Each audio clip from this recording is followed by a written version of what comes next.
Again, I don't have an intro, I'm sorry. I listened to an audiobook. I wish I had a physical book to place here to talk because I don't put my face, so I would rather have something visual to put when I'm talking. But again, we will use the red paper. Sorry, people.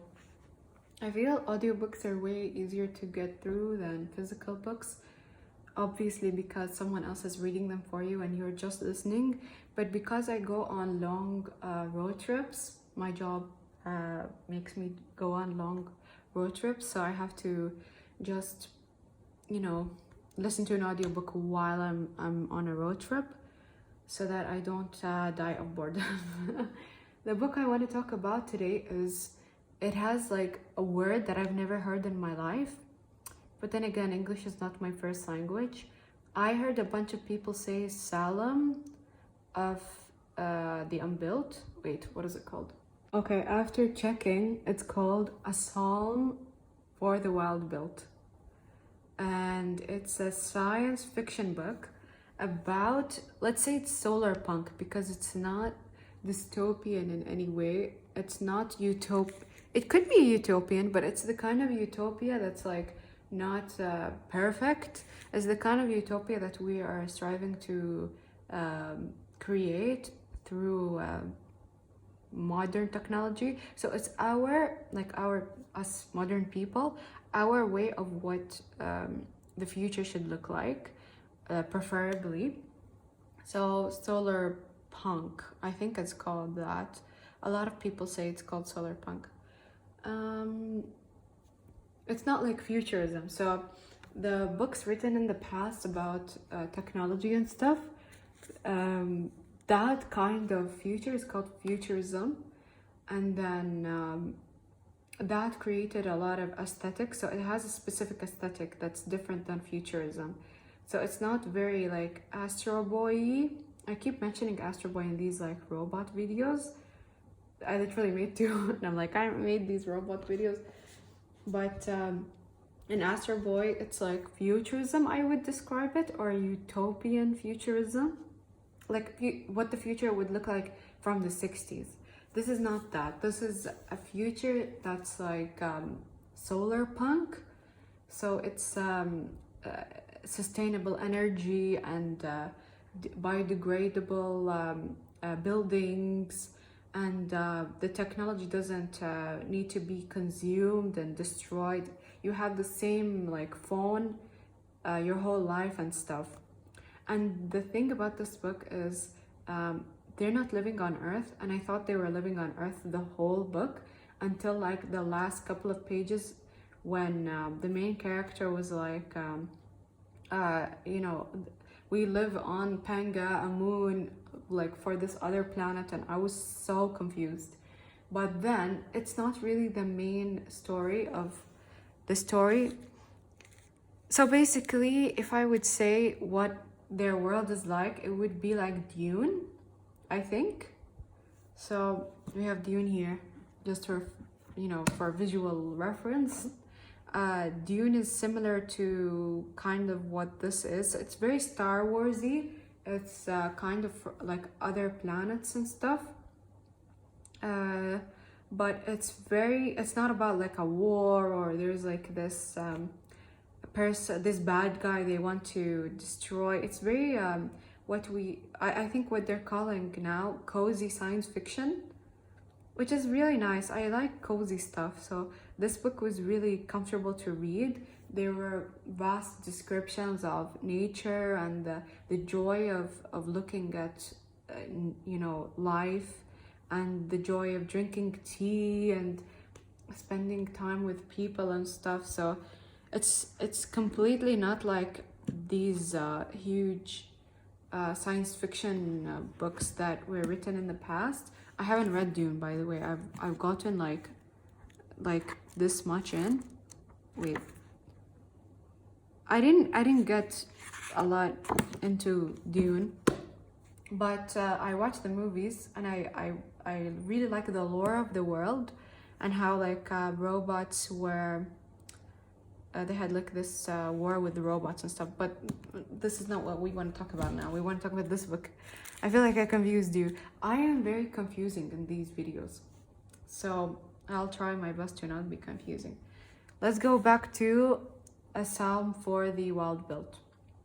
The title, A Psalm for the Wild-Built, means the sacred song or the hymn for the wild-built, which means like a robot.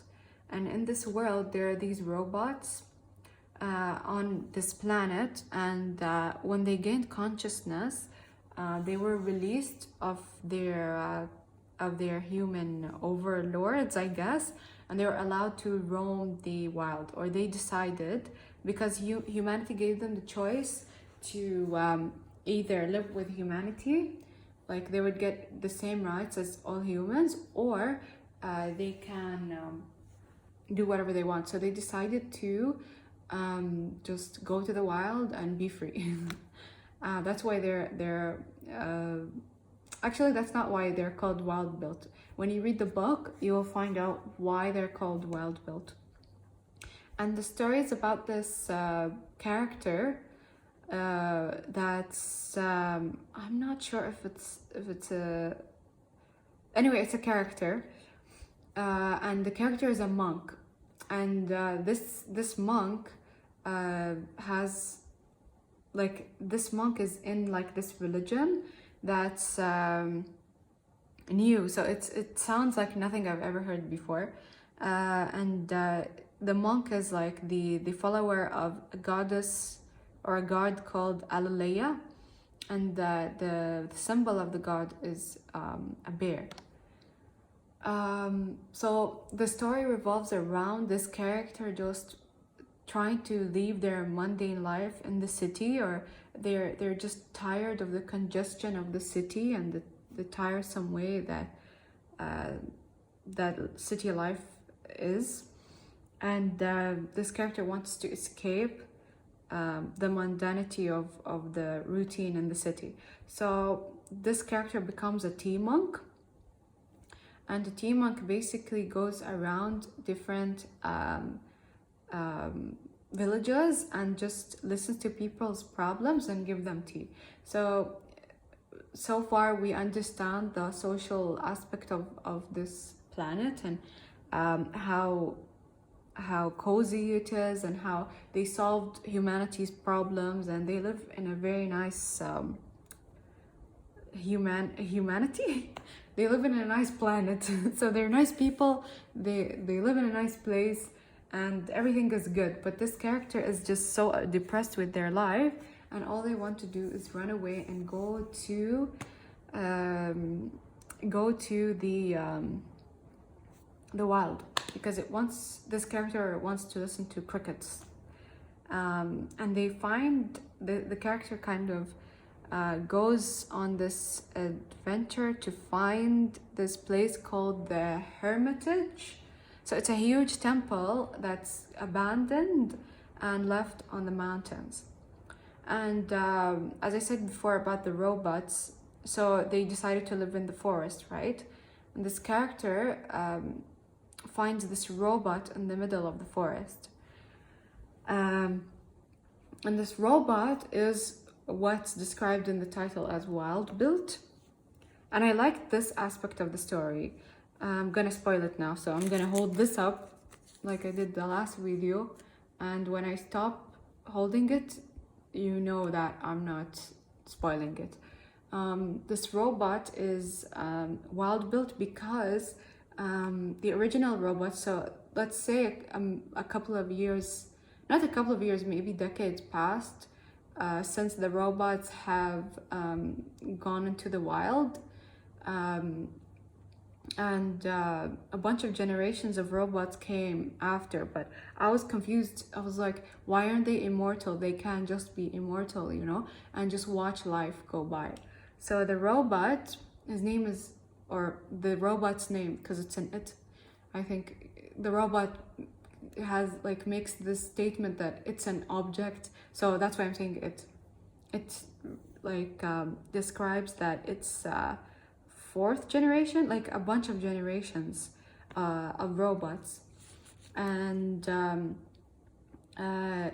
it goes on describing how there was this meeting with a bunch of the elder robots, or the original robots, and how they decided to just like die. So they just decided that they would just become a part of the cycle. So if one of the robots just stops working, then khalas, they just stop working, you know, and then their bodies are recycled into new robots, and they become like their offspring in a way. So in a way, it's like humans. So the robot describes how it's like it becomes a part of the cycle. I really like that idea. Okay, I'm stopping the spoiler moment to say that it's a very philosophical book, which is what I loved. I feel that it's very modern because it tackles a lot of issues that we're dealing with as a generation, or as people that are living in this world. So it's very like, you have everything you want, but you're still depressed. And the issues that we're trying to solve now are solved in the book. So it's very cozy in that sense. But it's also about like how people just don't know what they want and what they need. The whole book, the robot's trying to find out what this character, the monk, what that character wants or needs. Like, so it's on a philosophical quest to find out like what people need, and it's using this human, or it's kind of using this human as a basis for all humanity. So that human's kind of like, no, I'm not the basis of humanity. You should ask someone smarter than I am. And I read that, or I watched a bunch of videos of people saying that there's going to be a sequel, and probably going to be a long... I think there is a sequel. It's called A Prayer of something. I think I'll pick it up. It's really interesting. The complex, conversations they're having are very fun to read, and it's just like cozy, and it's like the description is so pretty because they're in the forest, and this monk is kind of very romantic about life and the beauty of life. And since they're very religious, the character just kind of, goes on describing the beauty of life and stuff. So I think that's really cool. Why I wanted to compare this with Dune, because I haven't read Dune, but in Dune I watched a bunch of videos of like the book. I should read it honestly, but it just gets really boring. I don't know, there's something very boring about the way he writes, and it's so serious, and I can't take them seriously. With this book, you can, it doesn't take itself seriously. It's very cozy and sweet.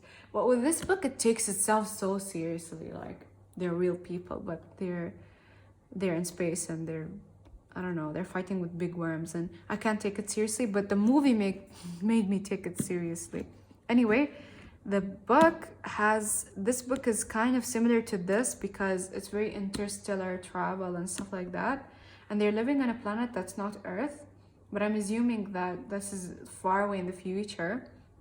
And in Dune, they had this war with the robots, and because when robots gained consciousness, it was like a whole war, and it affected humanity and stuff. So they decided not to create AI. They're against the creation of any kind of robot, and they developed their senses to become superhuman, I guess. Which is kind of what this story is. It's similar to it because they create robots and then they gain consciousness, but then they part ways in a very like nice way, which is super cute. I could tell this book was written by a female human because like it's just very optimistic about life. It's very cozy. It's very it's just fun to read. So it's not tackling any big issues. It's questioning like what consciousness is like for robots and stuff, but it's not like complex issues that your brain just explodes trying to read about. It's just really a cozy read, and I'm glad I listened to the audiobook because I don't think I would have read this book. As I said, like, science fiction is not my genre. I'm not very science fiction oriented. Maybe if it's like a comic book, like when I read this, it's a comic book and it's really fast to read. It took me 2 days to read like 6 volumes, so it's not that complicated for me. And I feel science fiction is a very visual medium, a visual storytelling medium. When I started reading this book, I put it down. I think I have a problem with science fiction, but I really like, for example, I don't think I would mind reading this one. If you haven't if you haven't watched my previous video, I talked about like robot books that I want to read, and these are the robot books that I brought up last week. Yeah, last week. So I think this one's about ancient robots. So I might enjoy it, and the author, I like it, and it's nonfiction, so I can't take it seriously. But with fiction and robots and stuff, I don't know, I'm very old school. I work in like history and the humanities, and I'm very archaeologically like so I'm like conservation, architecture, and heritage planning. So I'm not really like into the scientific field or the future field. I'm more about the past because I kind of work with the UNESCO heritage sites and stuff. So for me, it's like all about the past instead of the future. Yeah, so this is this book, and I enjoy listening to a lot of audiobooks because they as I said, I go on long distances, and I downloaded Libby, and it's just the best thing. A lot of booktubers mention it. If you want, you should definitely download it and get a library card from your library and just like get it. It's really fun to use, and when you finish it, like you press like you want to return it, and a bunch of emojis come out. So it's just a fun app. Anyway, thank you for listening. Bye.